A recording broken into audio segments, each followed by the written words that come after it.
Hey, what's up, everybody? Thank you for checking out the Skyward cast. I believe this episode 14. I'm Joey Craig, aka the Skyward King, here with my co-host, Mr. Delvin Cox. About to spit that hot fire. Go ahead, man. X gonna give it to you. Fuck, waiting for get it on your own. X gonna deliver to you. Knock, knock, open up the door. It's real. What's up, guys? A little aggressive. Didn't expect it, but cool. No, but there's a reason why I did that one. Oh, yeah, DMX. Yeah. Yeah, Two things. X just got out. And did you see, I guess you call it a meme that's going around lately? No. About that particular song? It's a meme or gift. I can't remember which one. But the whole thing about, you know Resident Evil Remake just came out recently, right? Mm-hmm. So everybody's been looping that song up into every time Mr. X comes out to attack your character in the game. And it loops up perfectly with the song. I gotta see that. If it's a video, you need to send it to me. It's hilarious and it's awesome.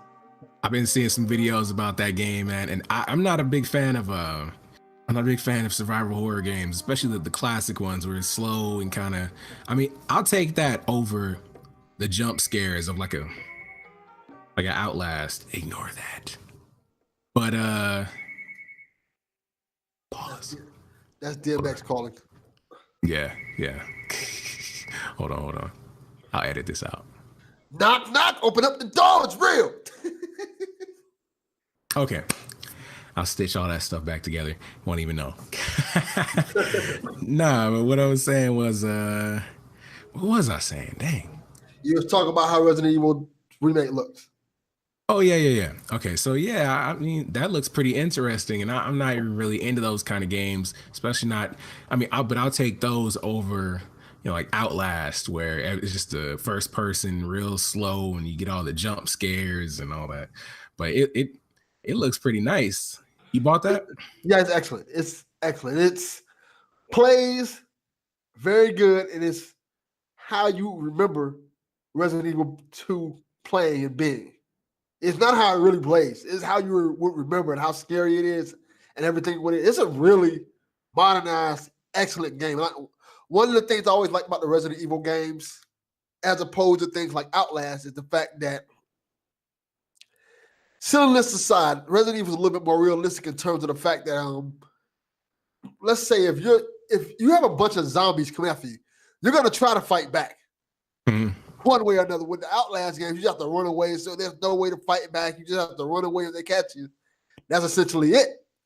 And I always like, even though the ammo is scarce and things like that, you have to kind of fight to survive. I always like that feeling and that aspect of it, like Resident Evil series, Dead Space comes to mind. There's a few Silent Hills, a few others like that.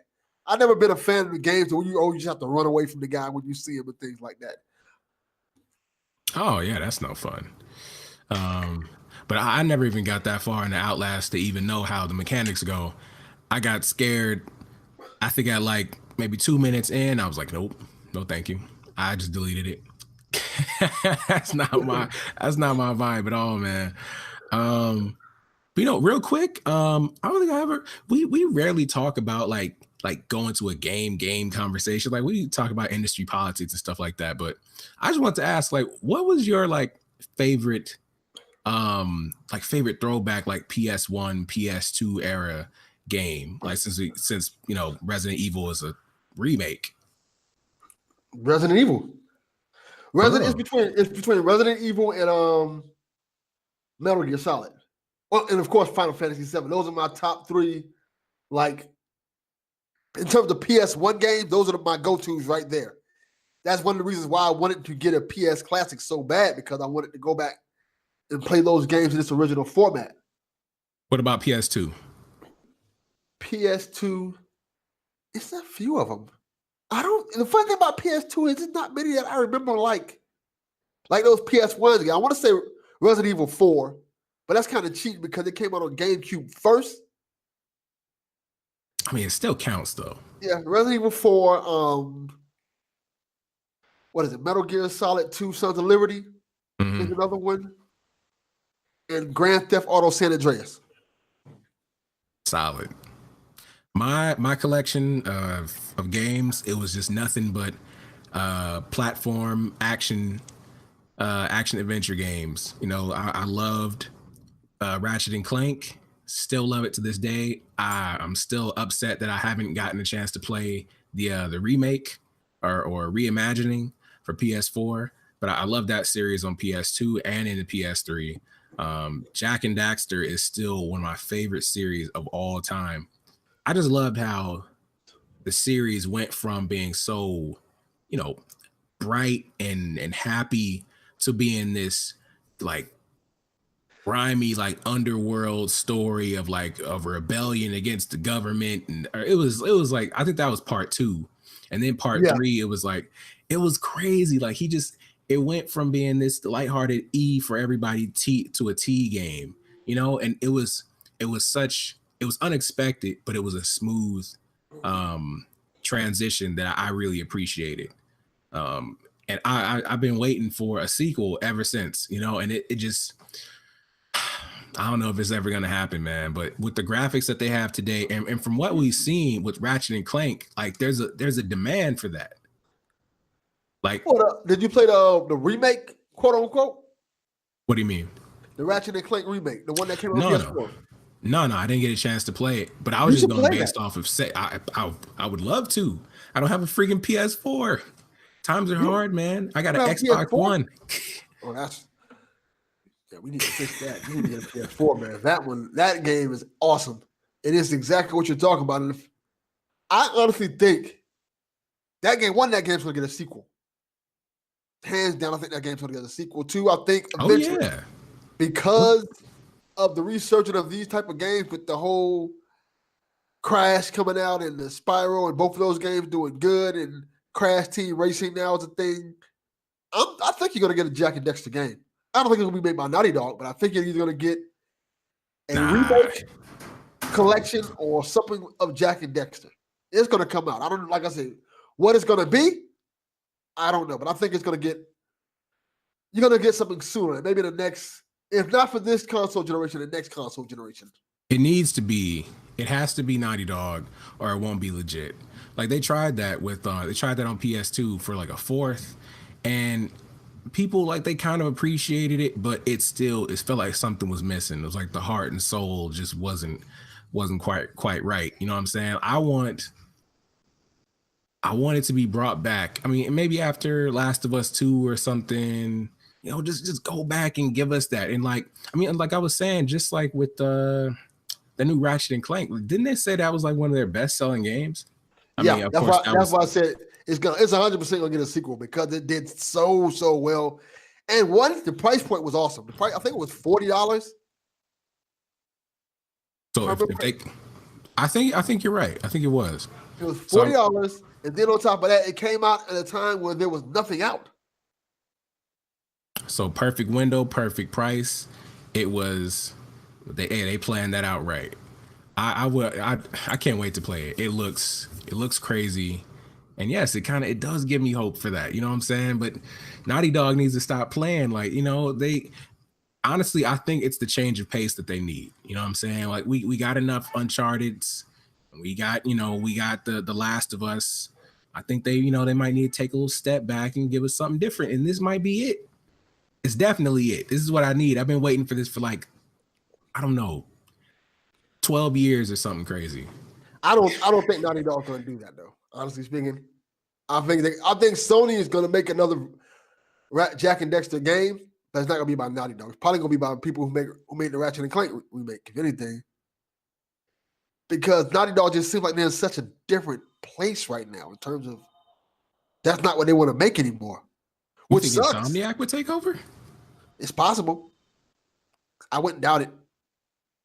I mean, Insomniac, they kind of, I don't know, But they then were on again, a more mature wave too. yeah. Weren't Now they? that I think about it, they might not even take over because Spider-Man done blew up so big, they may not want to go back to those type of games either.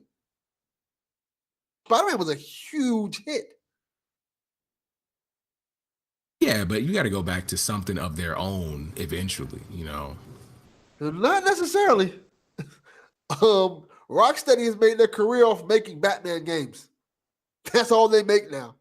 And even now, it's like I think the rumor is they're making another Batman game. And because the rumor originally was that they were making a Superman game. Then they came out and said they're not making a Superman game. So I think the rumor is they're rebooting the Batman franchise to make another Batman game. And I think they said WB Montreal might be making a Superman game or a Justice League game. But that's just rumors. If they do anything, I want to see Batman Beyond. Like, that'd be crazy. Like, I would love that. Yeah, freaking, the flight. Imagine like taking some flight out of like Anthem, maybe a little smoother. And then, but you just got this big old map. Oh man, I could just see it right now. We can talk about that right now. Did you play the demo for Anthem? Yeah, I did. I enjoyed that, man. I enjoyed it way more than I thought I was going to. I thought it was going to be pretty much just like, it does have a formula very similar to Destiny, but once I really started to dig into it and I figured out the combos and everything, it feels like Mass Effect Andromeda, but with Iron Man flight. I didn't like it. Did you play all the different what are they called?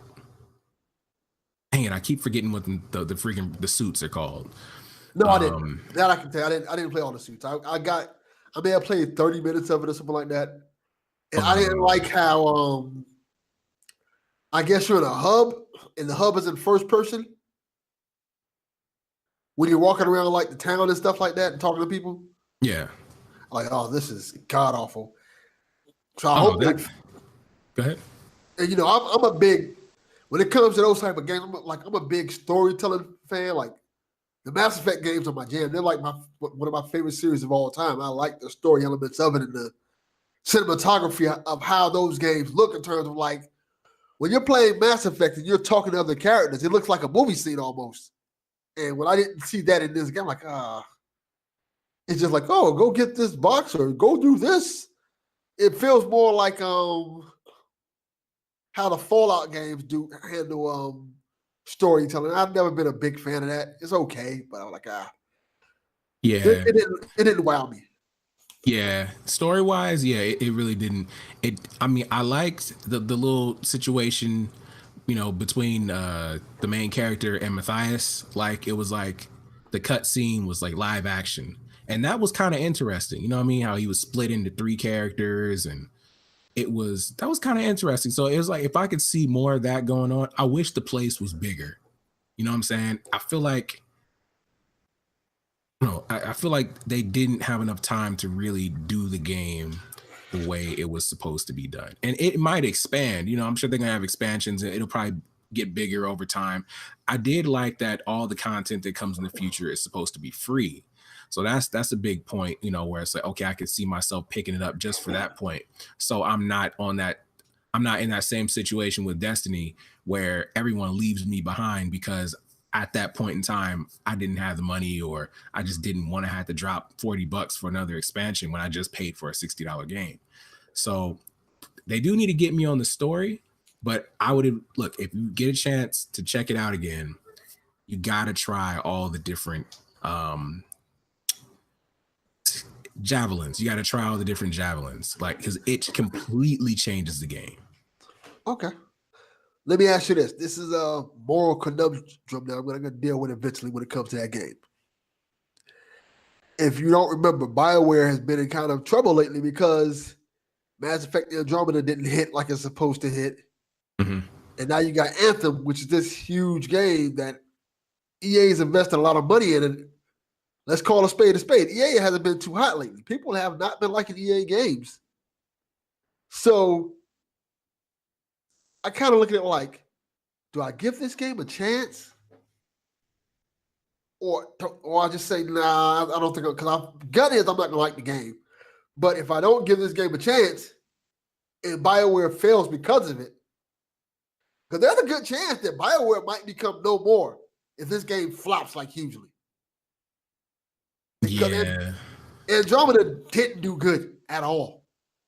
But it was like the reason why Andromeda didn't do good, that was that was just completely disorganized. I've seen enough videos and seen people that was actually on the inside show how, you know, they had to scrap the whole thing to do this. And it was like they changed, what is it, the game engine like midway through. So they had to completely redo it. And so everything was a mess. That was all, you know, I think I don't know if that decision was EA. I'm pretty sure it was EA. But I don't know. I feel like I can't blame them for all those things just kind of happening as they did. It was just one big mess after another. And that happens. You know, I mean, that's life. But EA, knowing that they still have very high selling franchises, like I think they were talking about that. Don't they have another Dragon Age on the way? So Yeah. wasn't that confirmed? So Yeah. now if that flops, if you got 3 flops in a row, I think. But I don't, and then they got to give it to also Anthem it's experimental, you know what I'm saying? And you already know that EA forced them to not be able to go in depth with this like they probably wanted to. One thing that you'll experience if you actually dig into Anthem is you see that there's this foundation for a great story. And if BioWare could be allowed to be BioWare, it could be amazing. You know what I mean? Like you see just small little details that you'd only see put in the game if they really cared, you know? So I'm hoping that it doesn't end up like Activision's playing dictator over Bungie with Destiny, because they had one mission for the game, and then Activision would come through and say, hey, that's not, you're putting too much into that. We don't really want to make this about story. We want to make this more about microtransactions. And so stories will be cut in half, slashed into different DLC packs and all that stuff. So if they could just let it be, there's still a chance that this could be a good game. And I saw some footage that looked really amazing. So I definitely want to give it a chance. I don't know about at full price, but and I definitely don't want them to flop. So there's also that on me. Just to want to support them as a team, for the great stuff that they did in the past.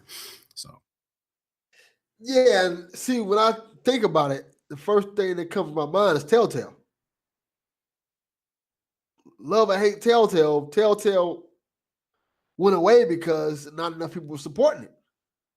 And I would not want to see that happen to BioWare.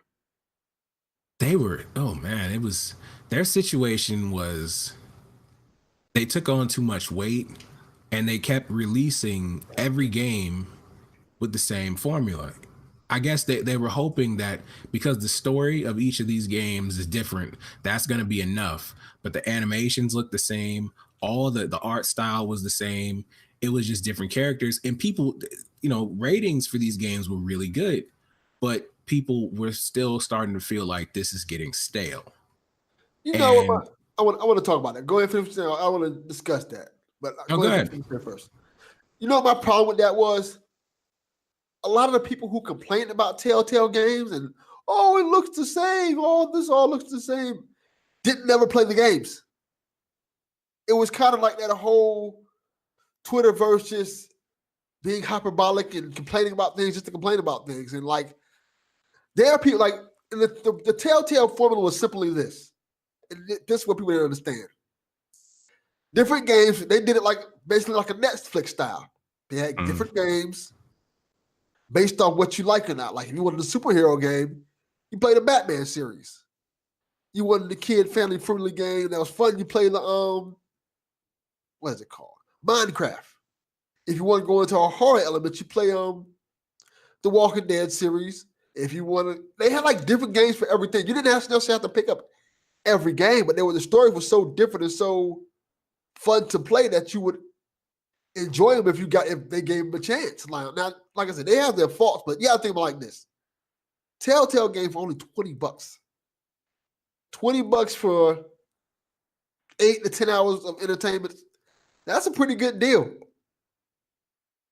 And it's a lot of, and I'm quite sure a lot of money went into voice acting and coming up with all these different storylines you can get into. And like I said, I personally love the game. And I think it sucks what happened. I also think that Telltale is one of those studios that got a bad rap because, well, oh, why does it run like this? Why does it run like that? Well, they're putting out games in real time, and making games is hard for one thing. And another thing is that it's not a very big studio. They're selling the game for $20. What do people expect? And the thing that always bothers me about that is that, not to call any companies, but Fallout 3, Fallout 4. Those games were broken as hell. And those are full price $60 games.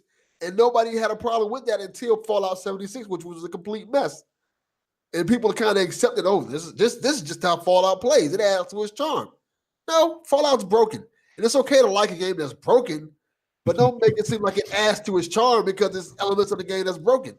Yeah. No. And some games get a pass for that. And unfortunately, Telltale's not one of those series that got a pass for things being broken in the game. Whereas Fallout for a long time, until 76, got a pass for, oh, the character's seeping into the floor now, or oh, something's wrong with the engine, something's not working right. But that's how it is. But people always, whenever there's too much of something, everyone wants to talk about how things are being milked. Like it reminds me of Assassin's Creed. Like I'm a big fan of the early Assassin's Creed games. Like it's still like I loved those games. I started on one and I marathoned them just back to back to back to back. I was hooked. But and then you go into the community, the gaming community, everyone's saying, oh my God, here comes Ubisoft again. They're milking the game. And it's like, what are you talking about? I'm happy to get another chapter in this freaking, I want to know what happens next. Like, what do you like? If you're a real fan and you're into this story, like I'm trying to see what happens next. Like, what's your problem here? As long as the game is quality, which most of the time it was, except for like Unity's launch.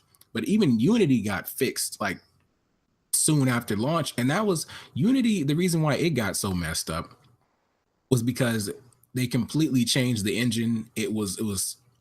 Everything was more lifelike. It was so much more detail. And it just needed some time, you know what I'm saying? But you know how things go.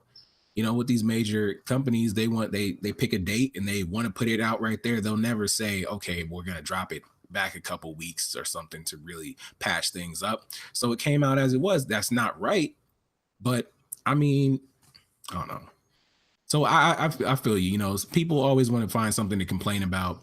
And I'm sure a lot of the people that are complaining about Assassin's Creed and had similar complaints to the people that complained about Telltale games, probably didn't even play them. They were just sitting back like saying, well, if they didn't do this, then I would buy them. But even if they did fix it, they probably wouldn't have.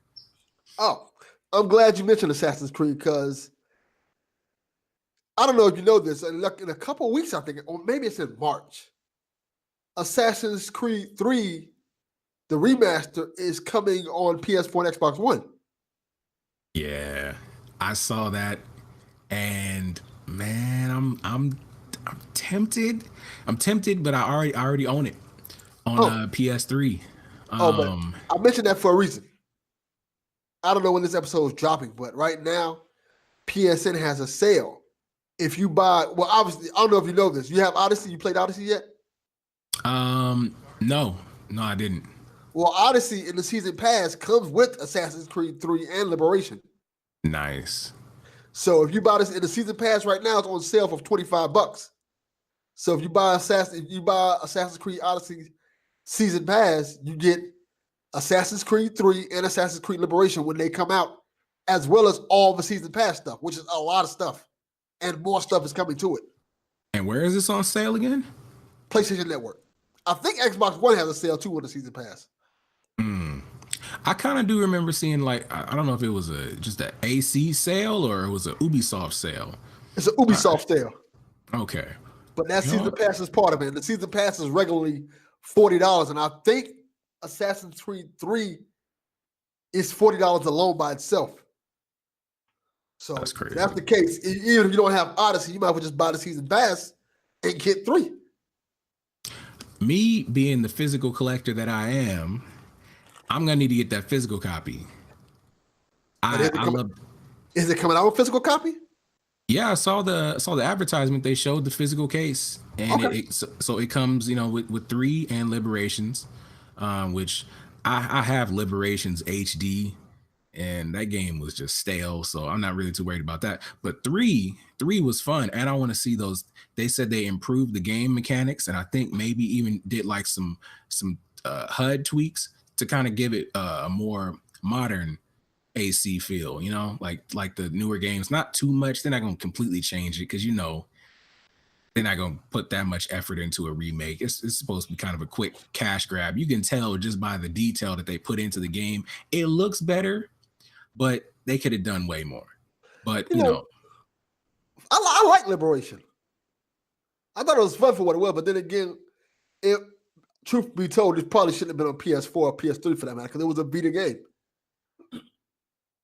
they ended up putting it on PS3 Yeah, I know. or That's why HD. yeah, I never played that version. I played it on the Vita, and I enjoyed it on the Vita because it was a smaller Assassin's Creed game. Mhm. I wonder if I would have played it on the Vita and I would have been able to give it that, like, okay, it's a mobile game, so I'll just give it the credit for being a full AC game but portable. I wonder if I would have enjoyed it more. You know what I'm saying? Because if I'm playing it on the same screen as I played the big ones, you know what I'm saying, and it still has that scaled down feel.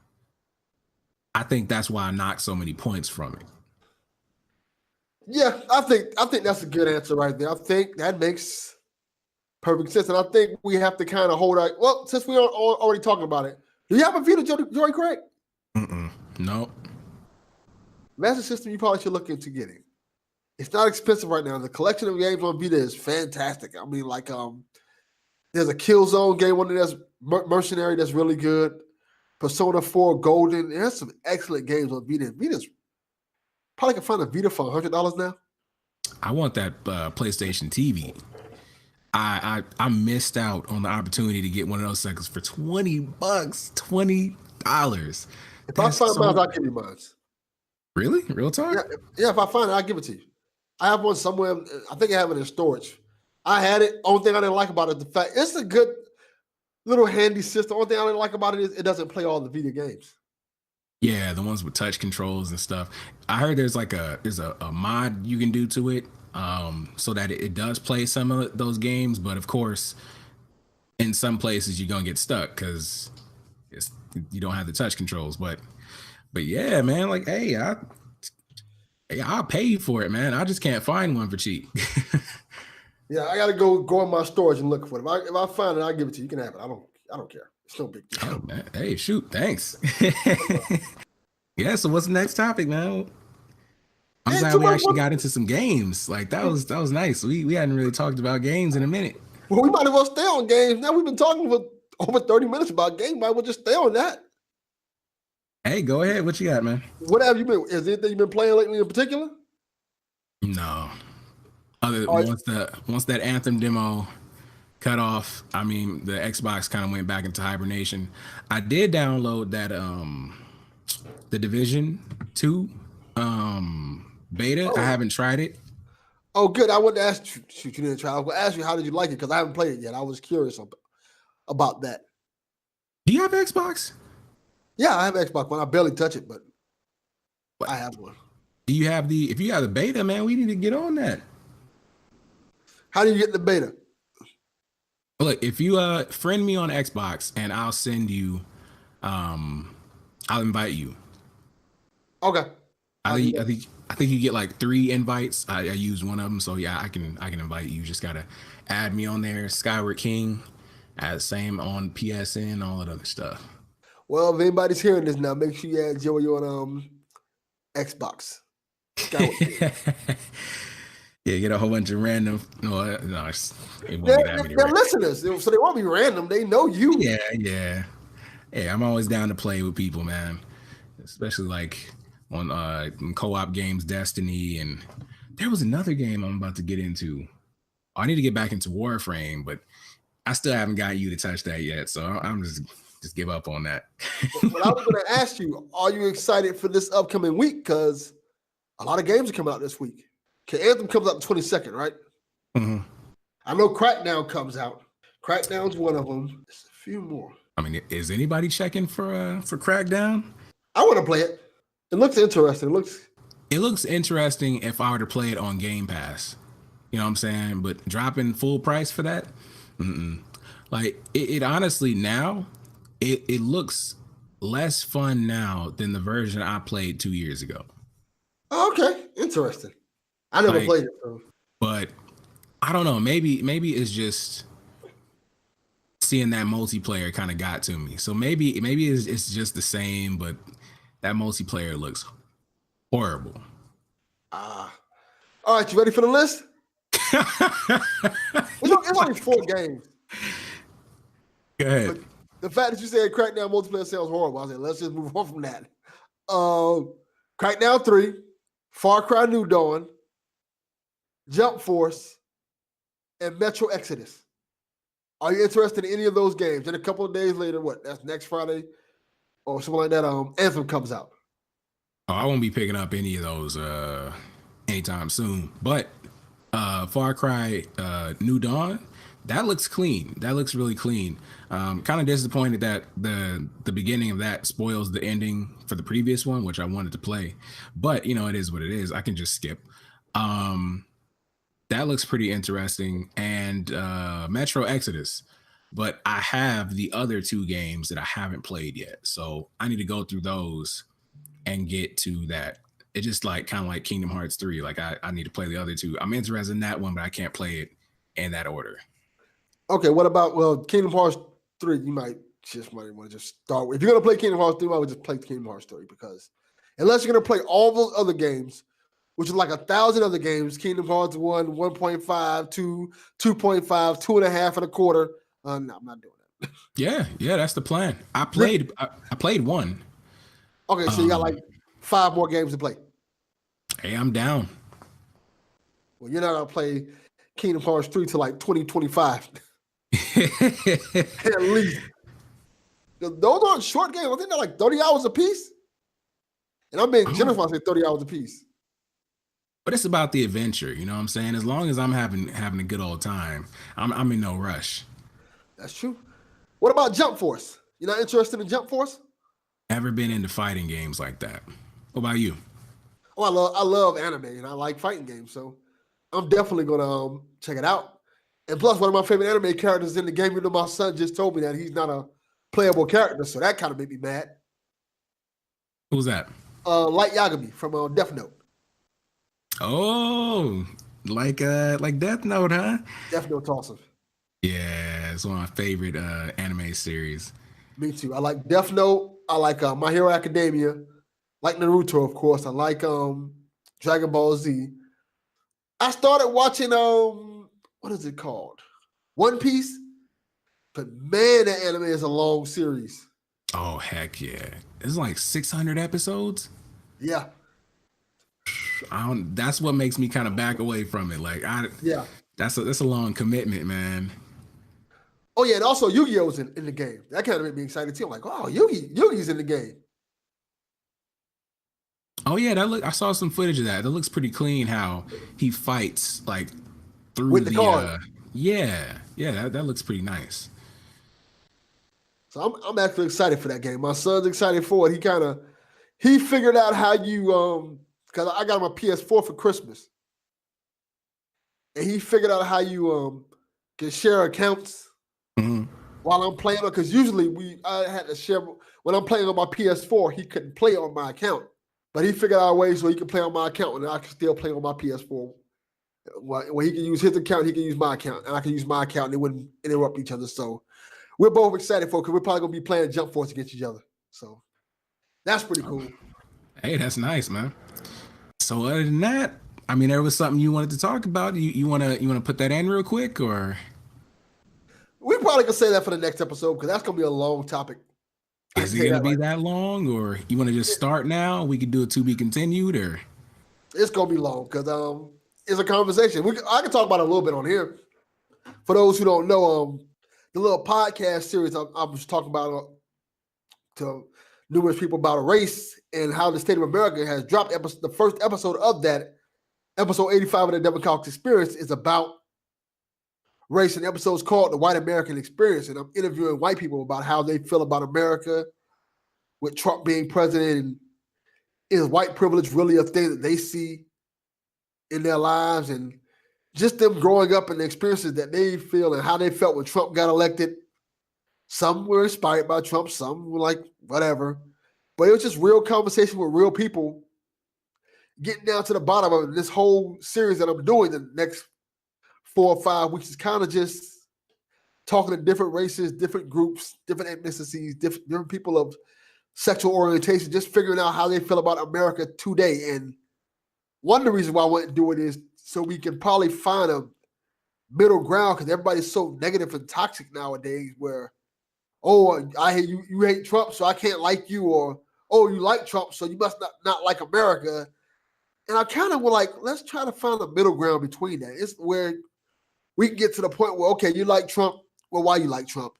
It's cool, you like Trump, I can respect that, but I don't have to agree with you. We can, at the end of the day, come to a table and talk and agree to disagree without any violence or any threat of violence. And let's keep it real. Lately, everything's been crazy. So it'll be good to get back to some normality in terms of having civil conversations about politics. Because believe it or not, it hasn't always been like this. We used to be able to have a conversation about politics and not get called a racist or not get called a, what they call social justice warrior, all this kind of stuff, because you don't necessarily agree with another person's views. So this podcast is trying to touch on that a little bit. Hey man, you doing that major CNN work over there? It's been an experience. I've been getting a lot of feedback. I mean, like, it dropped this past Thursday and Friday, my inbox, my DMs have been full of than they've ever been. I mean, like, to the point where I almost couldn't work because every 2 minutes I was getting a DM, either somebody commenting on it or showing support, or even when people was giving criticism, they loved the episode so much, they were like, no, it's not you. They were like, no, we're giving criticism because we want to be on it and we want to add our 2 cents on it. We want to hear our voices heard on it. Like, one of the positives about it is I got a lot of response from Trump supporters who want to come on the episode, who want to kind of tell their side of the story. Mm-hmm. And I think that's cool. That's a good thing. You know, we need to have that. Yeah, we really do. We need to have we need to have an environment where it's not so everyone's at each other's throats. So yeah, that's really nice that you're creating that space. You know, I was like, it kind of reminded me of this video. It was like a beer company. Not to take it off the topic, you know, it kind of reminded me of this beer company. They sat this guy down. He was like a Christian, and he was like anti-gay marriage rights. And then there was it was another politician, and he was gay. Of course, he was pro gay marriage rights. And so they just had him sit down and have a beer and just talk it out. But people got so upset that the beer company even allowed that conversation to happen. The 2 people were perfectly fine with it, you know what I'm saying? They were just like, you know, we can agree to disagree. We're just having this conversation. But people got so upset. They were like, we're boycotting the company and all that. And that's cool that you're creating this to move us to a place where we can get past that. You know what I'm saying? It's like one step at a time. That's nice, man. That's cool work you're doing. Yeah, and I think it's bigger than me. That's the best way I can describe it. It's bigger than me, and I want it to be something that people can go back to and look at the conversations and understand that it's not from a place of hate. It's from quite the opposite, a place of love where we can understand each other and be better people for it. Yeah. Well, that's really awesome, man. I can't wait to listen to all the future episodes and the episode that you already released, which I will put in the show notes. It will be on the blog, and it'll be on the blog post for this episode, and I'll link it to the tweet once I put that out there too. So, all right, cool. That'd be cool, man. I think that's about it. Yeah. All right. Well, hey, it's been a nice but short episode. I think we clocked in about 45 minutes or so. But yeah, we knocked out a decent amount of topics. Finally got back into some gaming, so it was a clean one. I like this one. Yeah, we did a whole episode about gaming, basically. Also, I've been thinking about getting more hosts on, not hosts, but guests on here. So if you listen to the episode and you're interested in being a guest on the next episode, hey, definitely hit me up on Twitter at Skyward King. And yeah, we'll set a date. So that's the thing, and I guess that's pretty much it. And just like I said, hey, if you want to follow me on Twitter at Skyward King, follow Delvin at Delvin _ Cox. Yep. Don't forget, if you like the podcast, you listen on YouTube, remember to subscribe, give it a like and a share. If you're listening on iTunes, give us a rating. Helps the podcast get noticed by more people once we get enough ratings. And that's pretty much it. Thank you for listening, and we'll talk to y'all later. Peace.